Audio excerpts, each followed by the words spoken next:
Good morning dear learners, welcome to Narwaz study point. आज की class में हम लोग करेंगे नया चैप्टर स्टार्ट जो कि होने वाला है इकोनॉमिक्स क्लास 10 से।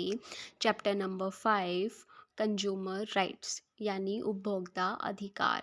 तो चैप्टर को शुरू करने से पहले मैं आपको बता दूं कि ये आपकी बुक का सबसे इजी चैप्टर होने वाला है, बिकॉज़ इसको हम लोग कनेक्ट कर सकते हैं अपनी डे टू डे लाइफ से। तो कंज्यूमर या फिर उपभोक्ता क्या होता है? उपभोक्ता बेसिकली लेमन लैंग्वेज में हम उसको कस्टमर या फिर ग्राहक बोलते हैं। जो व्यक्ति सामान को खरीदता है उसको क्या बोला जाता है? उपभोक्ता। तो उपभोक्ता के अधिकार हम लोग इस चैप्टर में पढ़ेंगे कि उसके पास कौन कौन से अधिकार हैं। अगर दुकानदार किसी ग्राहक का शोषण कर रहा है तो वो किस तरीके से अपने राइट्स के अकॉर्डिंग, यानी उसके पास जो राइट है उन राइट्स का यूज़ करके वो उस शोषण से बच सकता है। और इसके अलावा किस तरीके से दुकानदार उसका शोषण करता है, क्या क्या उसके पीछे जो हैं वो फैक्टर्स रहते हैं, वो सारी बातें हम लोग डिस्कस करेंगे इस चैप्टर में। आज की क्लास बेसिकली इंट्रोडक्टरी लेक्चर रहेगा आपका, जिसमें हम लोग जो इम्पॉर्टेंट टर्म्स हैं इसमें उनके बारे में डिस्कस करेंगे। तो चलिए शुरू करते हैं। हमारी फर्स्ट टर्म है अडल्टरेशन यानी मिलावट। तो सबसे पहले दुकानदार जो शोषण करता है ना, वो आती है मिलावट। कई बार हम देखते हैं कि जब हम लोग दुकान से सामान लेने जाते हैं तो हमें वो प्योर प्रोडक्ट, प्योर मटेरियल नहीं मिलता है, शुद्ध पदार्थ नहीं मिलता है। उसमें दुकानदार क्या करता है? किसी प्रकार की मिलावट कर देता है। तो मिलावट करना भी क्या है? एक तरीके से शोषण हो रहा है वहाँ पर ग्राहक का। तो मिलावट को इंग्लिश में क्या बोला जाता है? अडल्ट्रेशन बोला जाता है। मिलावट एक ऐसी प्रोसेस है, एक ऐसी प्रक्रिया है जिसमें किसी शुद्ध वस्तु में दूसरी कोई घटिया तथा हानिकारक वस्तु मिलाकर अधिक लाभ कमाने के लिए उसके गुणों को कम किया जाता है। ठीक है, तो मिलावट क्या होती है? एक ऐसी प्रोसेस होती है जिसमें शुद्ध वस्तु में, किसी प्योर मटेरियल में कोई हानिकारक या फिर घटिया क्वालिटी की चीज़ मिक्सअप करके लाभ कमाने के उद्देश्य से ग्राहक को बेच दी जाती है, तो वो मिलावट होती है। एग्जाम्पल देखो, जैसे खाद्यान्न तेल में अर्जीमोन का तेल मिलाना, ये क्या है? एक टाइप की मिलावट है। ठीक है जी। नेक्स्ट टर्म है हमारी कंज्यूमर अवेयरनेस, उपभोक्ता जागरूकता। जो कस्टमर्स हैं, जो कंज्यूमर्स हैं, उनको अवेयर करवाना।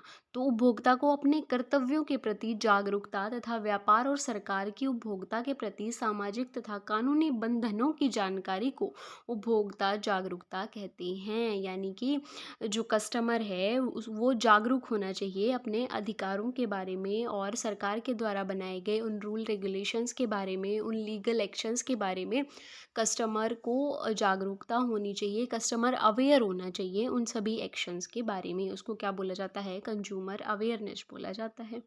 यानी अपनी ड्यूटीज़ उसको पता होनी चाहिए। नेक्स्ट टर्म है हमारी कंज्यूमर एक्सप्लॉयटेशन। एक्सप्लॉयटेशन होता है शोषण करना, एक्सप्लॉयट करना किसी चीज़ को। तो जब कस्टमर को एक्सप्लॉयट किया जाता है, कंज्यूमर एक्सप्लॉयटेशन उसको हम लोग बोलते हैं। इसमें क्या होता है? एक ऐसी स्थिति है जिसमें उपभोक्ता उत्पादक द्वारा ठगा जाता है। ठीक है, जो हमारा कस्टमर है वो उत्पादक, प्रोड्यूसर हो सकता है, यहाँ पे शॉपकीपर हो सकता है। ठीक है, तो उस उत्पादक के द्वारा जब उपभोक्ता या फिर ग्राहक ठगा जाता है, उस प्रोसेस को क्या बोलते हैं? उस स्थिति को, सिचुएशन को क्या बोला जाता है? कंज्यूमर एक्सप्लॉयटेशन बोला जाता है।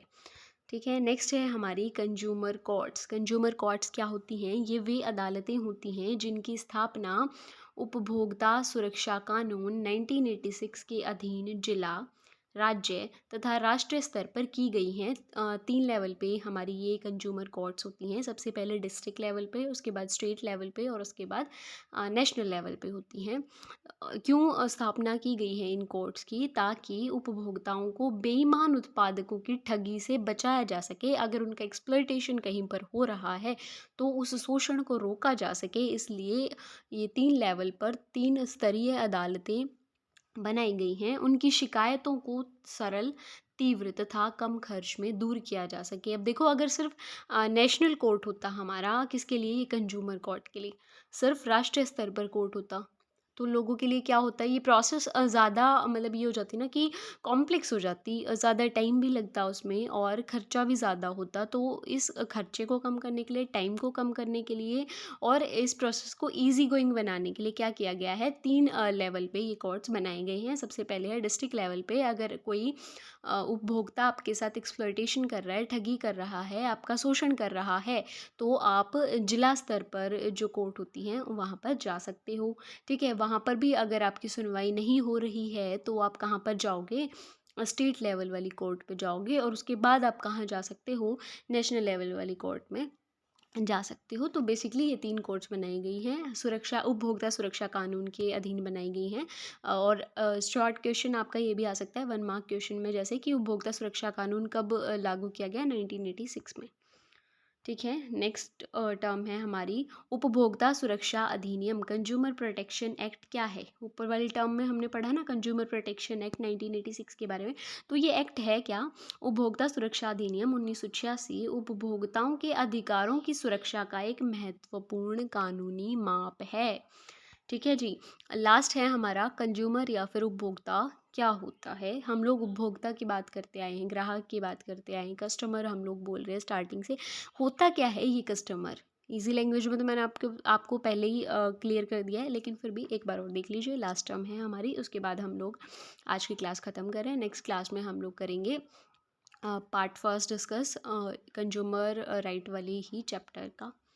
ठीक है जी। तो कंज्यूमर क्या होता है, ऐसा व्यक्ति जो बाजार से चीज़ें खरीद कर उनका उपयोग करता है, उसको क्या बोला जाता है, उपभोक्ता बोला जाता है, उसको ग्राहक बोला जाता है, उसको कस्टमर कंज्यूमर बोला जाता है। सो अगर आपको इसमें कोई डाउट लगे तो आप कमेंट सेक्शन में पूछ सकते हो। तब तक के लिए have a good day and take care guys.